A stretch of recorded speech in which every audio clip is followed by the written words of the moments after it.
पिताजी कोई एक ऐसी कथा सुनाइए जिसमें खूब हंसी हो। अच्छा, क्या मन नहीं लग रहा है? मन नहीं लग रहा है क्या जी तुम्हारा? नहीं। अच्छा, तो बैठो, सुनाते हैं।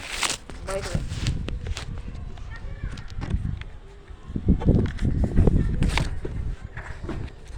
एक गांव में राम कथा हो रही थी। व्यास जी आए थे अयोध्या से, राम कथा सुना रहे थे। तो एक काना व्यक्ति था उस गांव में। तो उसकी शादी हो गई थी, बाल बच्चे थे। उसकी पत्नी कही कि गांव के अगल बगल वाले सब लोग जा रहे हैं कथा सुनने। सुने हैं कथा सुनने से बड़ी पुण्य मिलता है और सब लोग जा रहे हैं, हम लोग को भी चलना चाहिए। कहा बनिया कि फुर्सत कहाँ है। काने को फुर्सत भी नहीं था, बड़ा व्यवसाय था, जात का बनिया था। फिर भी पत्नी का बात मानकर कथा में गया। व्यास जी कथा सुना रहे थे बाल कांड की। राम जी का जन्म हुआ था, महल में चहल पहल था। तो व्यास जी ने कथा सुनाया। चौपाई बोले कि दशरथ पुत्र जन्म सुनि काना, मानहु ब्रह्मानंद समाना। दशरथ जी ने सुना कि कौशल्या को पुत्र रत्न की प्राप्ति हुई है, तो मानो इतने खुशी हो गए, इतने खुशी में विभोर हो गए कि ब्रह्मानंद में समा गए। इतने आनंदित हो गए कि उनको कुछ दिखाई ही नहीं दे रहा था। अब काने को लगा कि भाई हमारे लिए ही यह कथा हो रही है, हम ही को लक्ष्य बनाया जा रहा है। उसने तो जैसे ही काना सुना कि दशरथ पुत्र जन्म सुनि काना, बस एक हाथ जड़ा अपने पत्नी को, कहा कि तुम सुनी हो, यहाँ तो केवल काने की कथा हो रही है। और पत्नी को लिया घर चल दिया। पत्नी को समझ नहीं आया कि इनको कैसे समझाया जाए।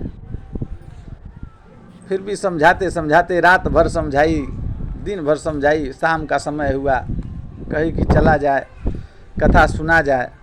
आज काने की कथा नहीं हुई, जो हुआ उसे भूल जाइए। आज गया, सबसे पीछे बैठा। आज सीता स्वयंवर की कथा हो रही थी। धनुष टूट चुका था। परशुराम जी सभा में पधार दिए थे। व्यास जी चौपाई सुनाए। क्षत्रिय तनु धरि समर सकाना, कुल कलंक तेहि पांवर आना।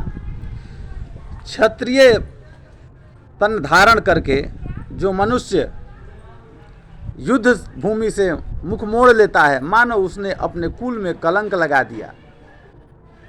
ऐसा क्षत्रिय परंपरा है, राम जी ने कहा। लेकिन काने को यह चौपाई सुनाई दिया। क्या? क्षत्रिय तनु धरि समर सकाना। जैसे ही काना शब्द उसके कान में सुनाई दिया कि काना भड़क गया, आग बबूला हो गया और पत्नी के गाल में एक चाठा जड़ा। कहा कि सुनाई दिया, यहाँ केवल काने की कथा हो रही है, और घसीटता हुआ घर लेकर चला गया। रोती हुई पत्नी घर गई, खाना बनाई, खिलाई। कहे कि ऐसा कोई व्यास जी का मनसा नहीं था कि आपको लक्ष्य करें, वो तो कथा सुना रहे थे, लेकिन आपने अपने पे ले लिया। कहा काने ने कि नहीं नहीं नहीं, वो हमें ही लक्ष्य कर रहे थे, वहाँ केवल काने की कथा हो रही है। बच्चों ने मनाया, पत्नी ने मनाया, सब ने कहा कि एक दिन की कथा है और चलिए। अगर आज काने की कथा हुई तो आज के बाद कभी नहीं चलेंगे।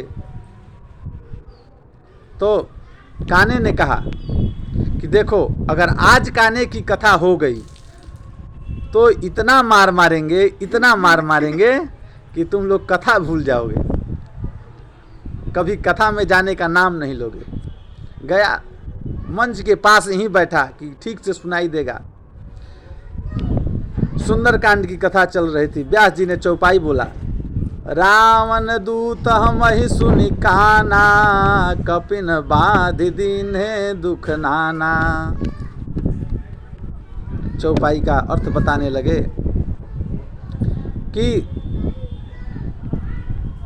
रावण के दूत राम के यहाँ से आए हैं लौट कर, और रावण के पूछने पर समाचार बता रहे हैं कि विभीषण यहाँ से भाग कर गया है, तो वहाँ क्या उसकी इलाज हुई है।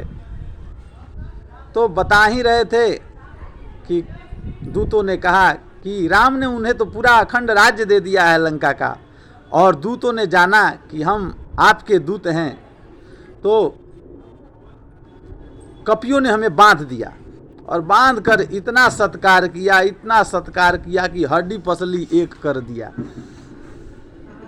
लेकिन काने को चौपाई का अर्थ समझ तो आया नहीं। उसको तो इतना ही सुनाई दिया, रावण दूत हम ही सुनी काना।